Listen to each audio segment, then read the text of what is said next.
I am so glad to be greeting you this morning. Happy Pie Day! A warm welcome to friends gathered here in our sanctuary, as well as our friends joining us virtually on Zoom. At First Universalist, our mission is to explore our faith, embrace this community, and to engage the world as spiritual seekers. May we take these words to heart. If this is your first time in the congregation, welcome. We invite you to fill out a connection card located in front of you in your pew so we may connect you with events and programs that may interest you. You can drop this in the offering plate when it is passed around later in the service. For those joining us with young children, nursery care is available for babies and toddlers. Our nursery is located out this side door and down the hallway to the left. Following our time for wonder this morning, our children are invited to join Gwen and myself downstairs for Children's Chapel. Before we begin our service, I have just one announcement. In honor of Pie Day, following our service today, all are welcome to join us for pie downstairs in the gathering room. All are welcome to enjoy your pie outside, inside, or take some to go. Thank you to everyone who made a pie to share today. We've got a pretty sweet and savory selection down there. And I now invite you to take a deep breath with me.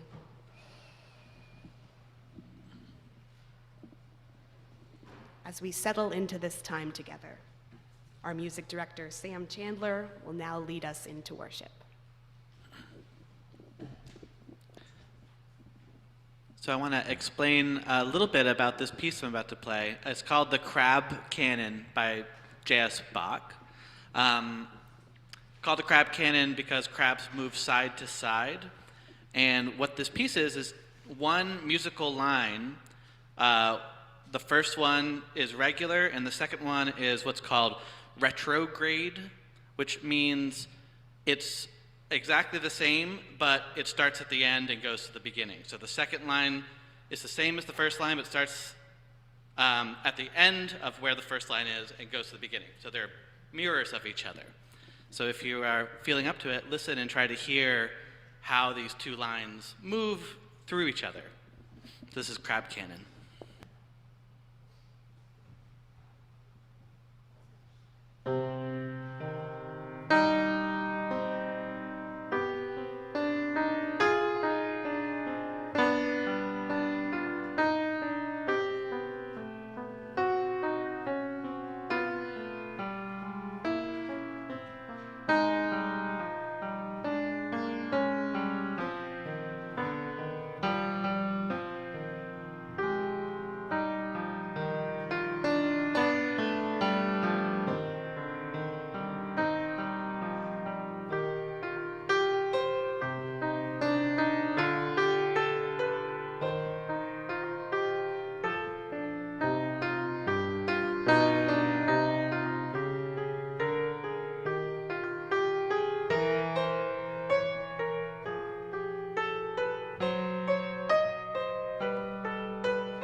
Thanks, Sam. I'd heard of Mercury retrograde, but musical retrograde, that's a new one. Good morning, everyone. How are you? Good to see you. Quite a few faces I haven't seen in a while. How interesting on Pie Day. My name is Reverend Hillary. I serve as the minister here at First U, and it is with peace and friendship that I say, whoever you are, wherever you're from, whomever you love, whatever you have done, whether you like to make pie or eat pie or multiply the diameter of a pie by pi, you are welcome here, and we're so glad you're here. Friends, in honor of this upcoming Tuesday, March 14th, 314, National Pie Day, today we celebrate two of the best things in life, that life-giving number of infinite possibility, pi, and that life-giving food of infinite possibility, pie. And we'll get to the math of it all later, which for this rather mathematically impaired minister means we'll get to some thoughts that relate to math in a roundabout way later. Roundabout, that is a pie-informed word. But first and foremost, though, let's talk about pie with an E. Our opening words this morning are by the wonderful poet Alberto Rios. I share an excerpt from his poem, Perfect for Any Occasion. Pies have a reputation, and it's immediate. No talk of potential regarding a pie. It's good or it isn't, but mostly it is. Mostly it's sweet, very sweet. Right then, right there, blue and red. It can't go to junior college, work hard for the grades, work 2 jobs on the side. It can't slowly build a reputation and a growing client base. A pie gets 1 chance, and it knows it. Wearing as makeup those sparkling granules of sugar, as a collar those diamond cutouts bespeaking fair day, felicity, contentment. I tell you, everything is great, says a pie. Great and fun and fine. And you smell nice too, someone says. A full pound of round sound, all all good. Pies live a life of applause. Good morning, my sweet friends. It is good and sweet to see you. Let's take a moment now to turn to our neighbors, wish them a good morning, and ask them what their favorite kind of pie is.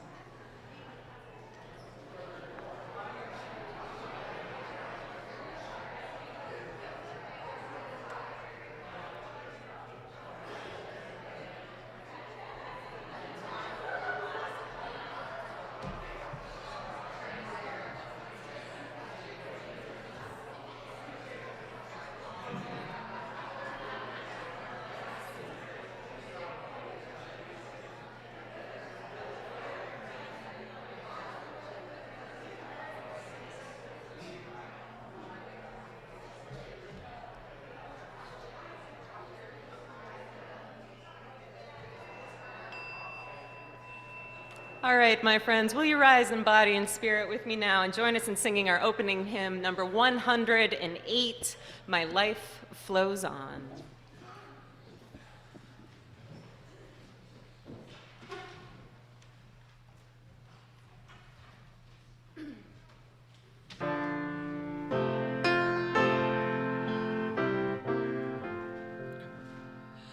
My life flows on in endless song above earth's lamentation.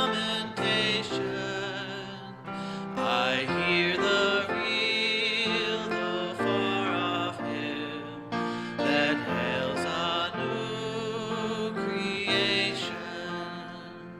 Though all the tumult and the strife, I hear the music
And will you remain standing as we read aloud our unison affirmation written in your order of service?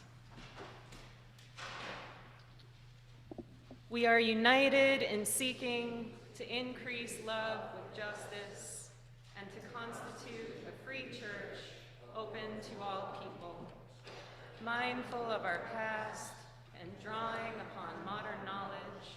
We respond to the spiritual needs of persons and are devoted to the common good in community, nation, and world.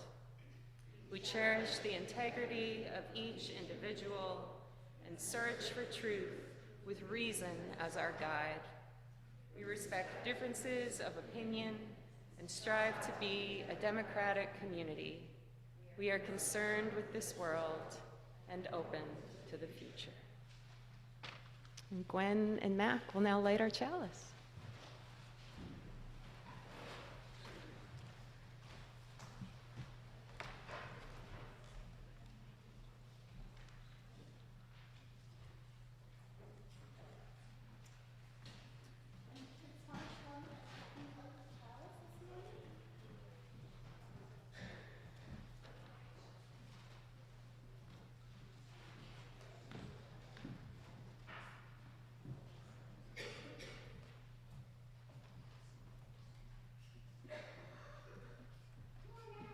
Good morning, good morning.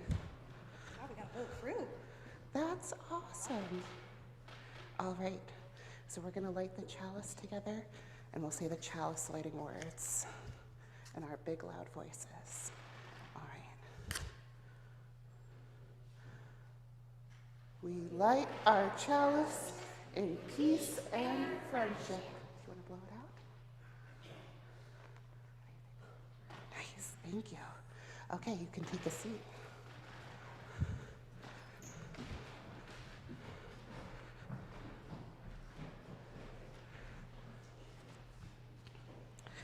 Hi, Mack. Hey, DB. Good morning. It's good to see both of you. Good morning. Hey, guess what today is? I don't know, daylight savings. Well, yes, it is that, but something else happens today here too. I think I might know what today is. Is it Pi Day? Yes. Yes! It is Pi Day, one of the best Sundays of the year. Pi Day? What is Pi Day? Oh, okay, Pi Day is really cool. We celebrate both the mathematical symbol called pi, and pi is, do you know what it is? It's a special number that helps you figure out the circumference of a circle if you know any circle's diameter. So circumference if you know the diameter. It's known as a mathematical constant because it works for any number, any size circle. And so pi stands for 3.14159. Yeah? That math is cool, but you forgot to mention the other part of Pi Day. Oh yeah, okay, also we eat pie. You eat a special circle number? No, DB, like actual pies. Oh, I can get behind that. I love me some pie. Hey, you know what? That makes me think of the poem Three Little Kittens.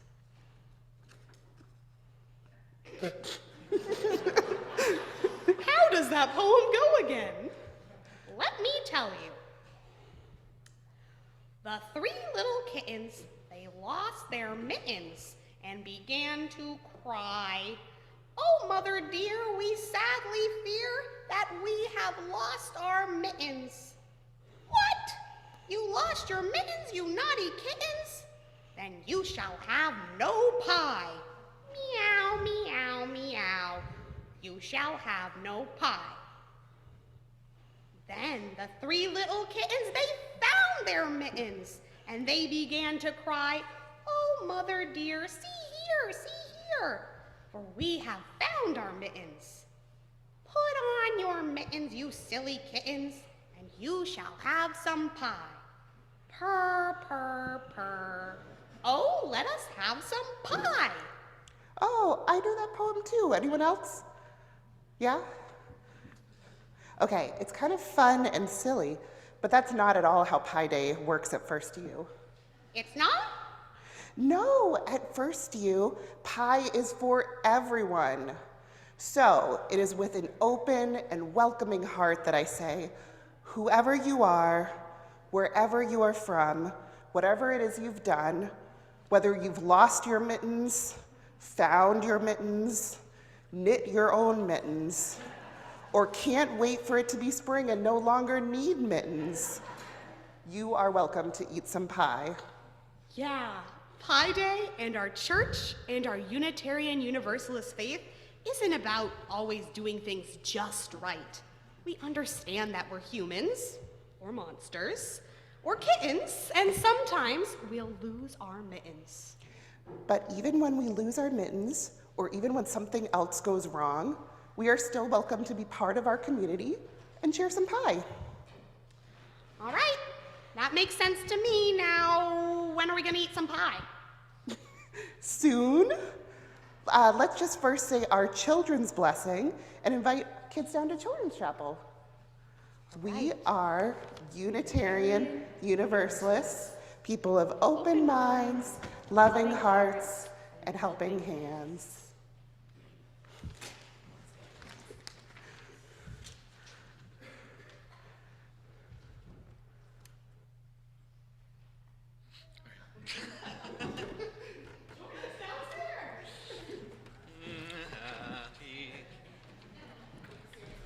This is upside down, everyone.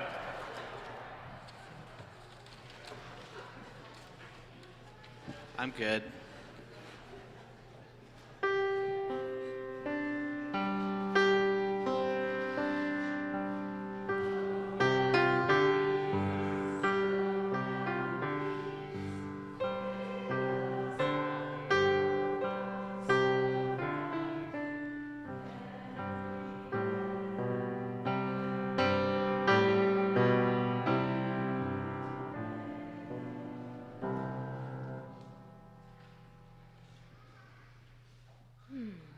We now come to the time in our service that we set aside for quiet prayer and meditation.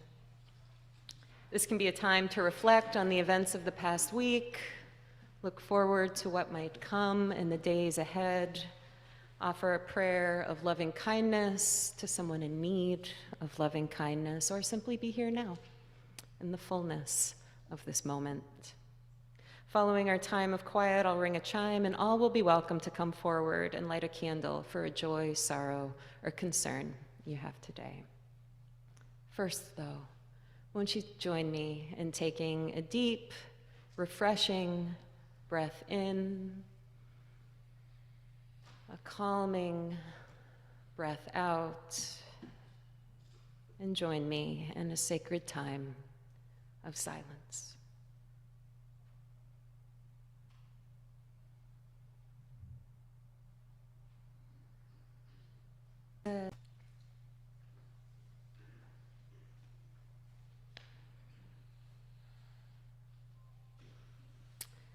This week, we share our plate with Portland Outright, a youth-led organization building the power of young people aged 14 to 25 in Maine's LGBTQ communities. As a queer kid who grew up in this state, I can say that Outright was a sanctuary for me, and I am so happy that they are our half-plate recipient this month. Portland Outright provides resources to alleviate day-to-day struggles of young folks in areas such as labor justice, racial justice, and prison reform.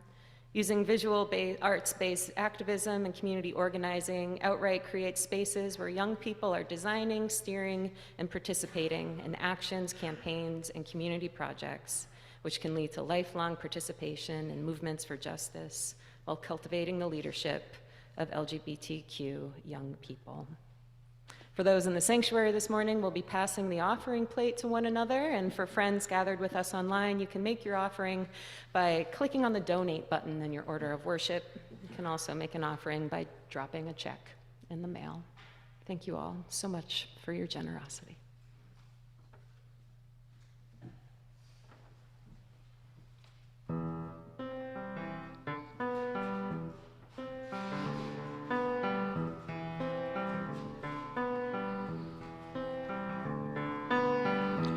I'm the same as I was when I was 6 years old. And oh my God, I feel so damn old, I don't really feel anything. And on the plane, I can see the tiny lights below. And oh my God, they look so alone, do they really feel anything? And oh my God, got to move on. Where do you move and what you're moving from? Is yourself. Is yourself.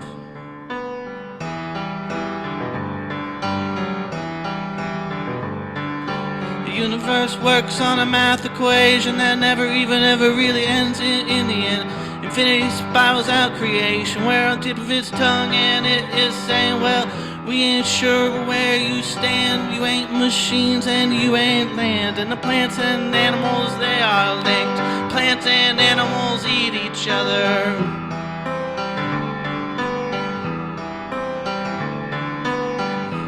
I'm the same as I was when I was 6 years old. And oh my God, I feel so damn old, I don't really feel anything. And on the plane, I can see the tiny lights below. On my mind, they look so long, do they really feel anything? Oh my God, I got to move on. Where do you move and what you're moving from? Is yourself. Is yourself.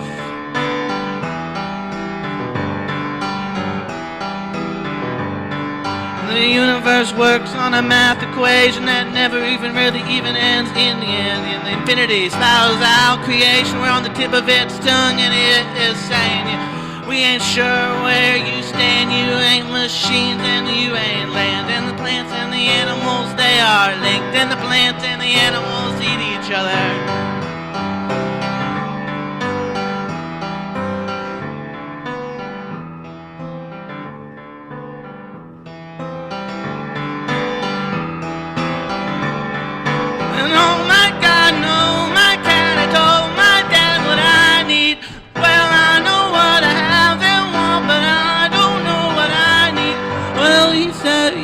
He said.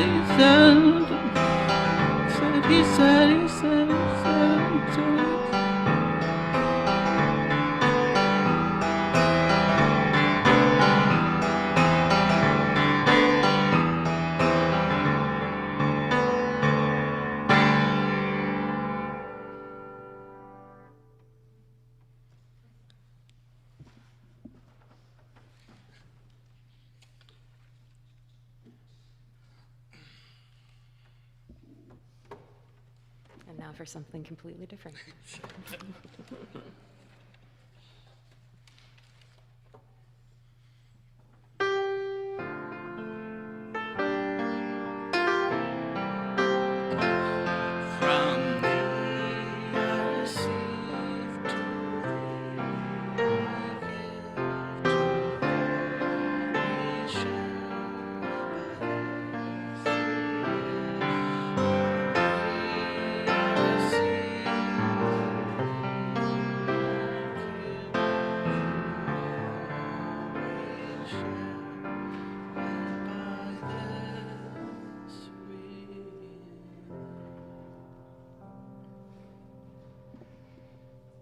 Thanks, everybody.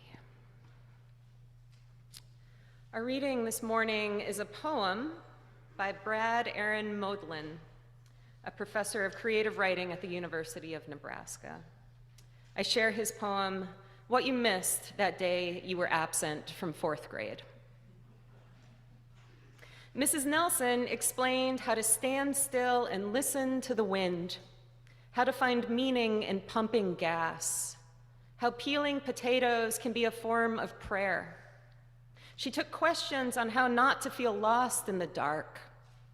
After lunch, she distributed worksheets that covered ways to remember your grandfather's voice.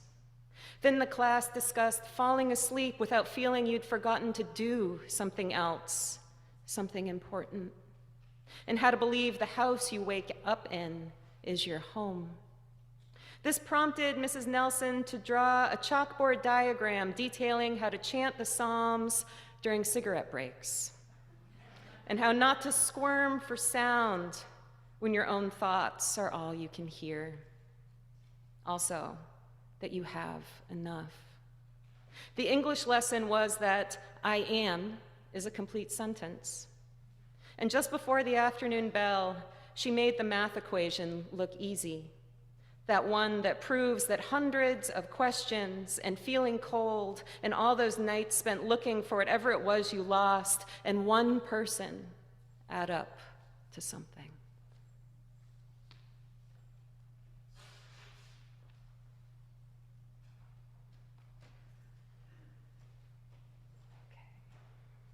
Miss Dow Krings is a second grade teacher at PS 142, a high-poverty public elementary school in Manhattan.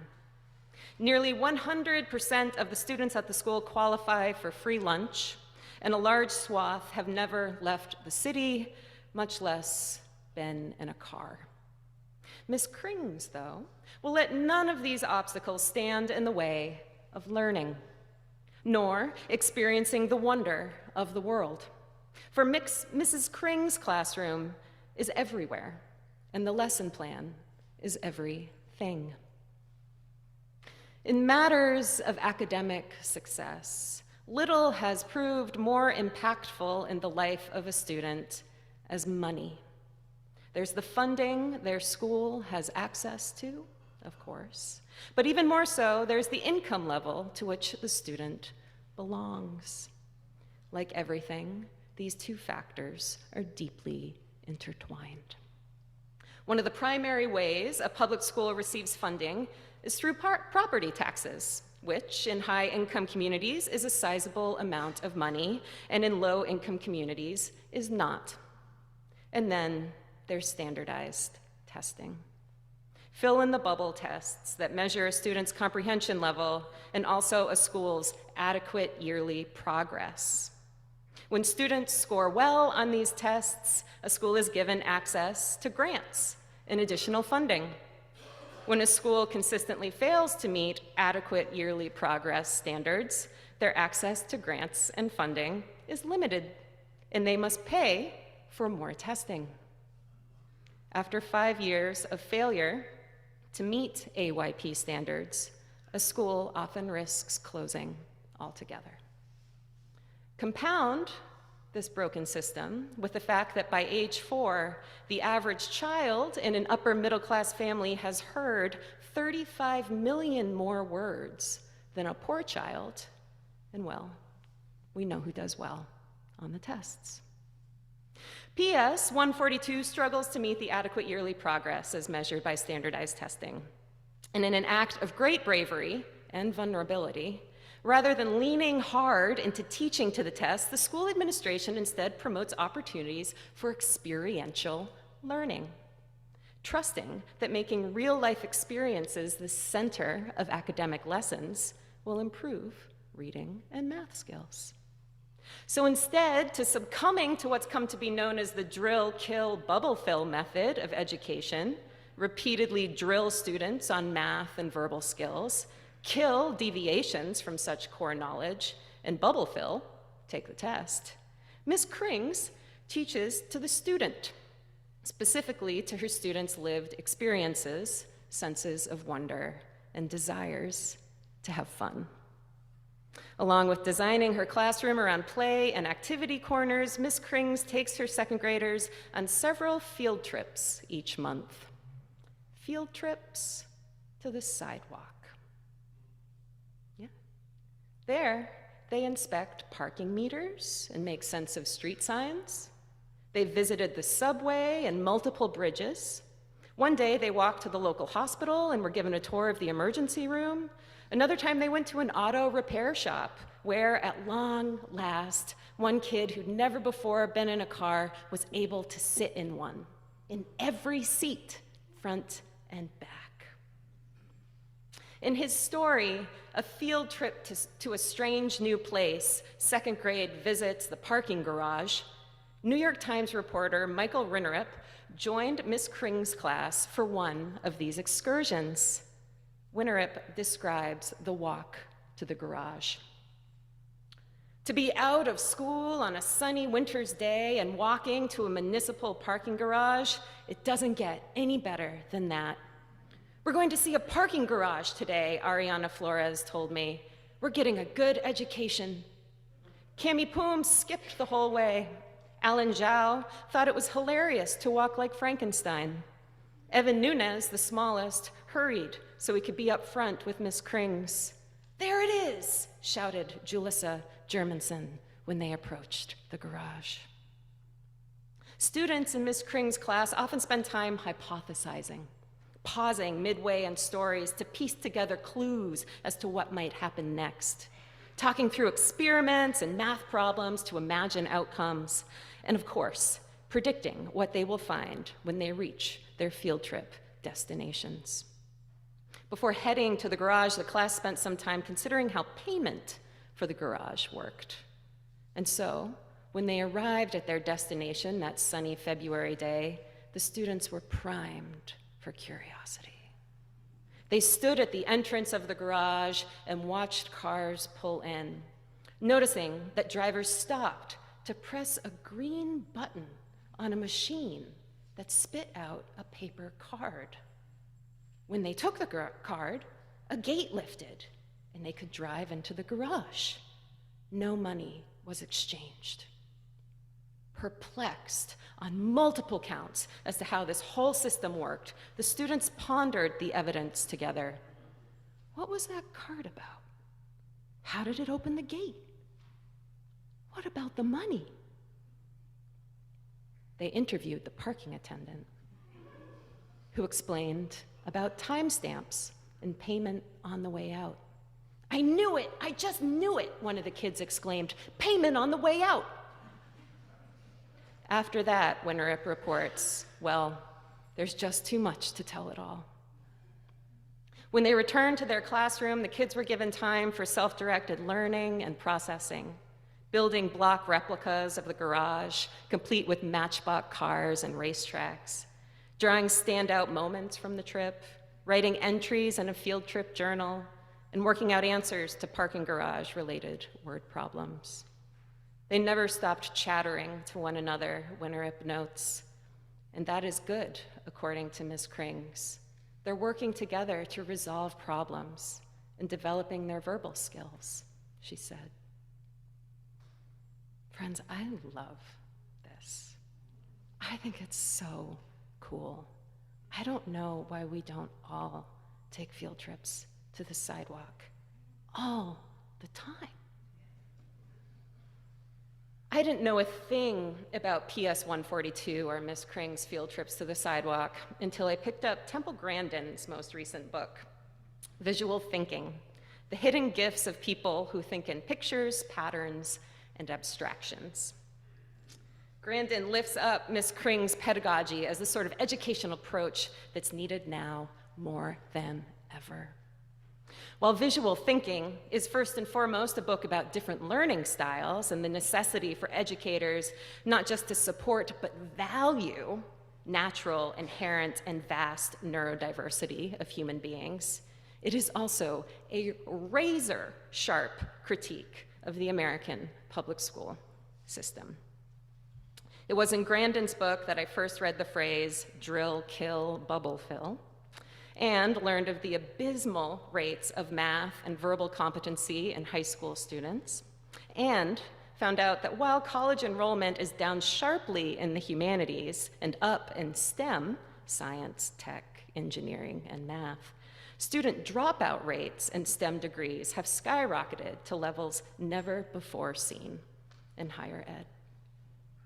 Alas, I already knew about the standardized testing rigmarole from time spent as an after-school tutor in Roxbury, Mass. And I remain aghast and infuriated by that winner-takes-all system.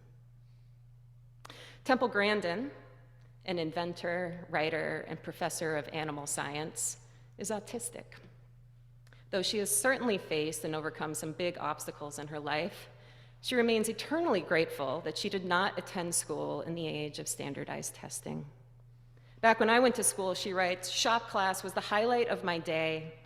I can vividly recall the wooden workbenches and the coping saws, hammers, pliers, screwdrivers, and egg beater drills hung from a pegboard in a neat row. And I also loved home ec, the skills I learned by embroidering, sewing, and measuring ingredients I still use today. She continues, if you went to public school in the 90s or after, you may not remember such programs.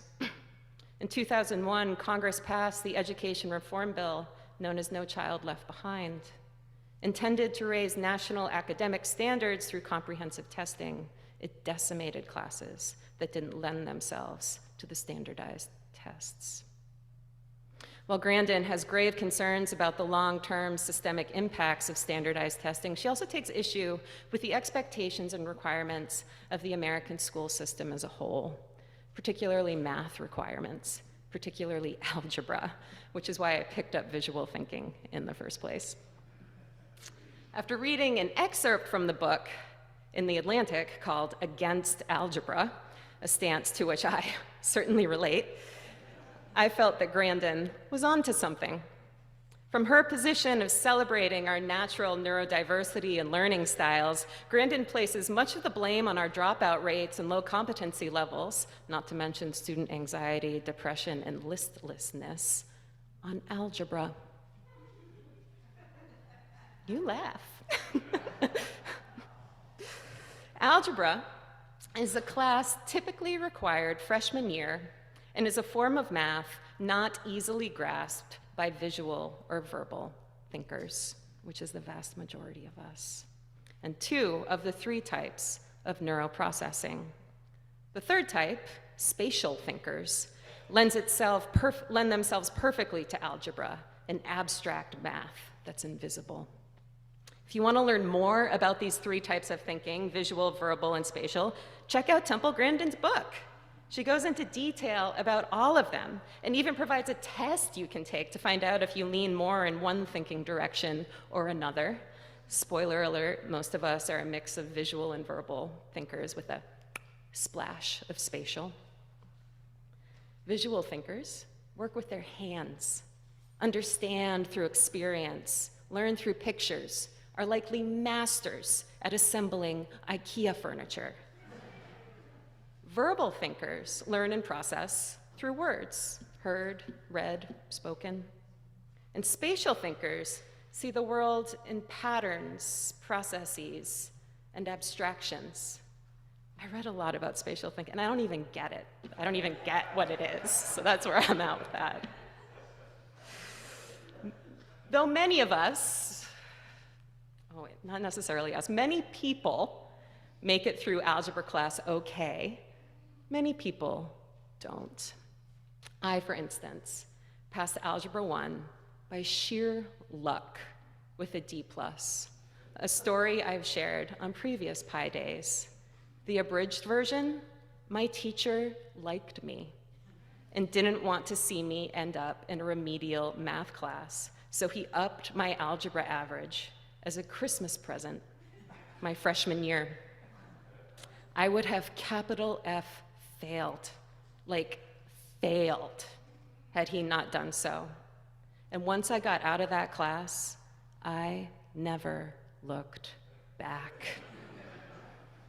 Not only did I avoid any algebra-related math classes for the remainder of my long education, I also avoided any science classes that might require algebraic understanding. So no physics, no astronomy, no engineering, even botany courses in college struck fear in my chest. But friends, I was and still am really curious about these subjects. And I have deep regrets that I never learned about them in school. And this is Grandin's thesis, that advanced algebra requirements for pretty much all science, medical, and engineering courses screen out productive, curious, and innovative thinkers. She writes, being an object visualizer means I'm good with my hands at fixing and making things, but I am terrible in areas such as algebra, which rely entirely on abstraction. The irony has never been lost on me, she continues. I teach veterinarians, but I couldn't get into veterinary school myself because I couldn't do the math. These restrictive requirements, combined with the standardized testing rigmarole, compounded with the expectations we place on students to get into a good college, pick a fulfilling and lucrative career, and be successful, leaves no wonder as to why our school systems are failing. Our kids are riddled with anxiety, our teachers are quitting in droves, and the knowledge students possess is increasingly limited. Grandin writes, one of the most useless questions you can ask a kid is, what do you want to be when you grow up? The more useful question is, what are you good at? But schools aren't giving kids enough of a chance to find that out. And I agree. As a former high school teacher in both a very highfalutin boarding school and another school designed for neurodiverse thinkers, I can say that it is a much more productive and joyful question to ask a kid, what are you good at? Instead of, what do you want to be? Though you wouldn't believe the pushback I got from some parents when I did so at both schools. And at this point, I would add another element to that question. What are you good at? And what makes you feel awe? Awe. That mysterious sensation, or is it an emotion, that makes us tingle with goosebumps, tear up, smile, fall to our knees, jump up and down, shout, sing, get real quiet, and still. And most importantly, awe. That thing that fans the flame of our curiosity. In the past weeks, more than a few of you have recommended I check out the recent science on awe coming from psychologist Dagmar Keltner. Friends, I am on it. I am on it. And there is another whole sermon in the works on this topic. But thank you. Yes, you are right. Really interesting stuff. Dagmar Keltner recently published a book on the importance of awe in living a good life. And he has turned the experience of awe into a practice, dare I say, a spiritual practice. Keltner goes for what he calls daily awe walks, meanders around his neighborhood where he looks for things big and small that amaze him. Remind you of anyone? These walks bring an effervescence to his day and inspire deeper care and curiosity about his surroundings.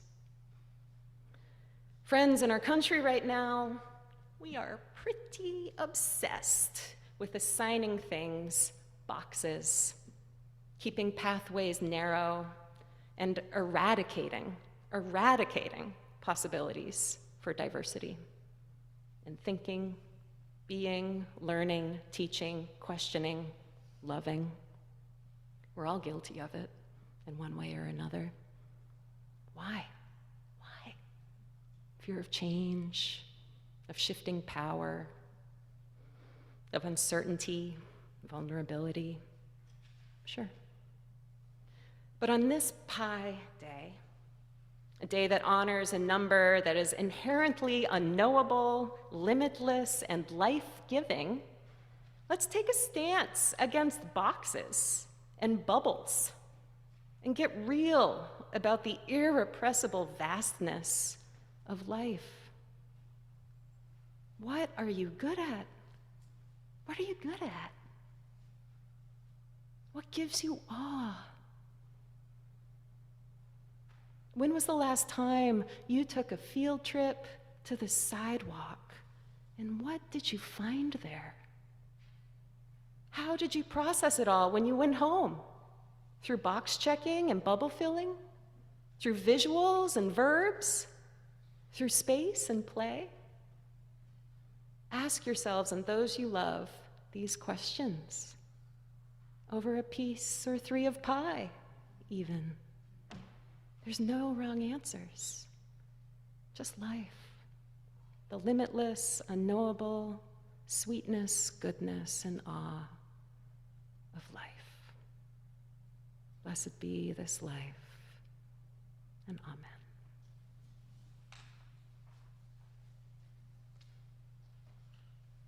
Our closing hymn is number 1010. We give thanks? We give thanks. Will you rise in body and spirit with me and join in singing? So we'll sing this twice through. And the second time, instead of singing for this time or for this food, we'll sing for this. Thank you. Yes.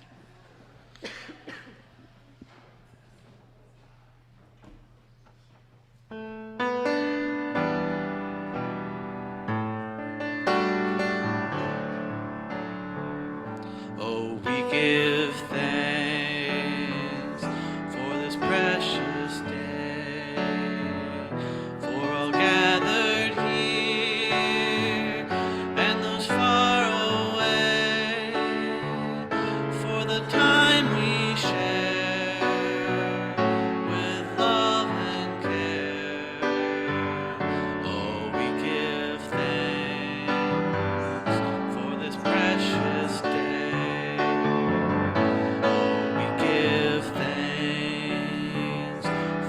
Precious day, for all gathered here and those far away, for this pie we share with love and care.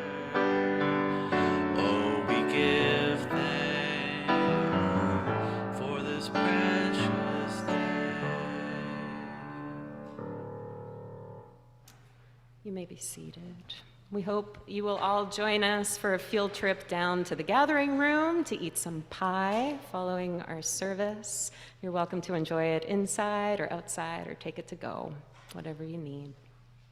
But before we get to that, my friends, won't you join me in a closing time of prayer?